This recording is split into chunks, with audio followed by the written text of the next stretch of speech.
Hey everyone, and welcome to our Dracarys healing guide. I'm Anairi. I've been main healing groups of various sizes for many years. Many people have asked us for guides to different roles within groups. We decided to start with healing as there are many different views over what setups are best. Everything you hear and see here should be used as a guideline to form your own setup. To start with, I'll go over my bar setups. The two most important skills that I use for healing in groups are Healing Springs and Breath of Life. Healing Springs is our main group heal. Many people underestimate how effective Springs is as a heal due to its lower tooltip values, in comparison to heals such as Budding Seed or Hasty Prayer. However, Springs' heal is actually better. The reason for this is that in combat scenarios, your main job as a healer is not to burst heal back the raid from death, but instead to prevent them from getting into danger to begin with. If you consider a timeline where the first press of a skill is action 1, Healing Springs begins healing immediately. Both Budding and Hasty have a warm-up time before they heal. Action 2 is the second cast of Springs, where now 2 ticks of Springs are healing the raid. At this point, Budding and Hasty burst heal for more than the 2 combined Springs. But Springs was already topping up your raid. Action 3 is the third cast of Springs. Now 3 Springs are ticking on your raid, constantly healing for the equivalent of Budding and Hasty. Yet both Budding and Hasty have not yet finished their second cast. In addition to this, the fact that you receive Magicka back from Springs, and if you have a Master Rest staff, it also gives the raid stamina. For Hasty, it can also be interrupted and is only around your character, but Springs can be directed anywhere you want. As I mentioned, the next skill is Breath of Life, which is a Templar's strongest unique skill. When directed at a low health player, it will heal them for huge burst amounts, which can help players who are stuck at the back and outside of your Healing Springs area. The goal is to use this ability as little as possible, and it relies on good movement and communication from the rest of your group to inform when they are in trouble.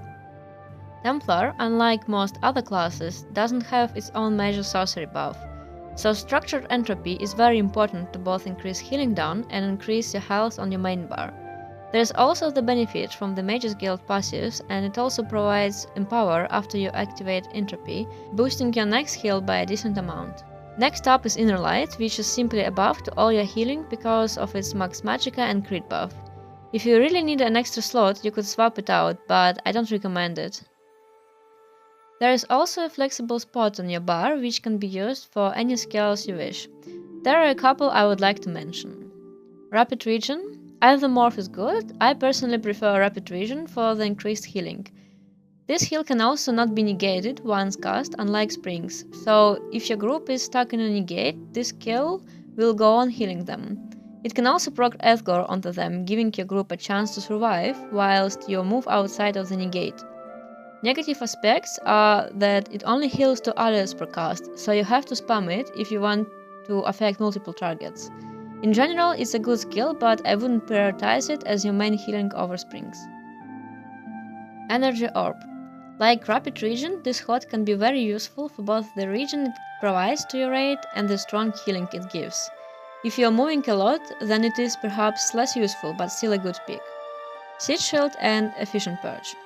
Either of these two skills will provide you with better regen on this bar due to the support line passives, and can be useful in specific situations. In our raids, healers generally don't use Purge due to our support roles providing this.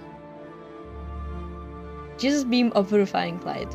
Either can be a good pick for aiding your group's damage as well as providing them with minor sorcery. The main ulti we use is Remembrance. It has one of the largest AoE radius in game and provides huge healing over time, as well as boosting your defenses as a healer. Its downside is that you cannot move whilst casting it, so your positioning is extremely important. You should never use this ultimate if your raid is moving and you are not at the front. If you begin to channel it when you are at the back, you will become separated from your group. It's important to note that you can cancel this ulti and should do so if your group begins to move away from you. Good ways to cancel are to misform, block cancel, or dodge to get back towards your group. This ability should normally be used preemptively if you see a large amount of damage about to hit your group or you want to prevent the danger. If you are only casting this ulti once your group's health is below 50%, then you waited too long. On to bar 2. This setup for me is almost always the same between all sizes of group play. Firstly, Extended Ritual. I use it mainly to activate Templar's Sacred Ground passive, which provides minor mending, boosting your heal by 8%. It's a decent horde and also reduces the need for a support player's purge to affect you. Next is Breath of Life again. I double bar this ability for moments where the game prevents me from swapping bars. Unfortunately, this happens all too often. I know many other healers don't double bar this, but I've done it since Lightning Patch like in 2014. This has the added benefit of making you very tanky on this bar, but still able to provide even bigger burst on your main bar. If you are comfortable to run Breath of Life only on one bar, then just add another skill here from the list I mentioned previously. The next skill, Misform, is extremely useful for moments where you get rooted at the back and need to get back to your group.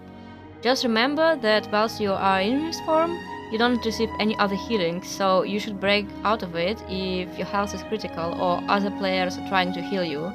A good tip when you are stuck at the back is to break Misform when you see retreating maneuvers on your buff list. Just remember to make sure you have enough stamina to break CC before you leave it.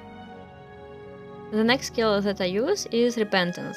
It's a large rate heal in situations where you're killing multiple people, which can be extremely helpful when you're bombing outnumbered.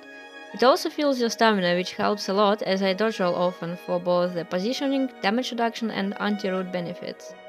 Having this ability on your bar also increases all your regen by 10%. And finally, Channeled Focus.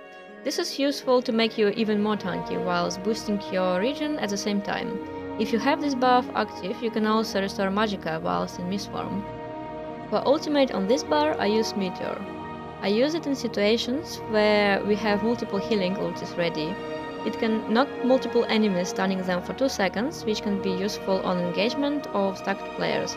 It also increases your Magicka and regen from the Mage's Guild passives.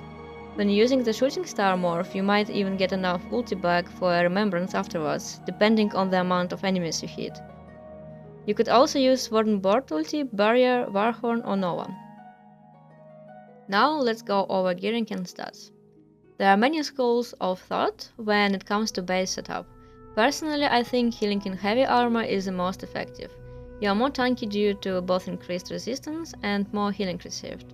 This means you don't need to worry so much about your own survival and can focus more on the group as a whole. You can divert more attributes into Magicka, boosting your healing because of the extra health you get from heavy. In addition, your heavy attacks return a huge amount of resources, so you only need to use it once in a while, and the regen you miss isn't much of a problem. Finally, you also passively restore stamina and Magicka when being hit, even in Misform. However, there are also benefits to healing in light, such as being able to wear multiple support sets and additional crit, regen and cost reduction. Race-wise, you can be either Breton or Argonian. I prefer Breton because of its cost reduction, max Magicka and spell resistance. Argonian is also good due to the potion passive, max HP and healing increase. You can of course be any race, but these are the most optimal in my opinion. For healing, you want to use the Ritual Mundus. In most situations, it will always give you better healing than any other Mundus selection. Atanak is the only other Mundus I sometimes use, especially if I play on no CP, but with this it's hard to keep up with other healers using Ritual. For the majority of our setups, we use Powered Rest Staff with increased spell damage enchant and full impen gear.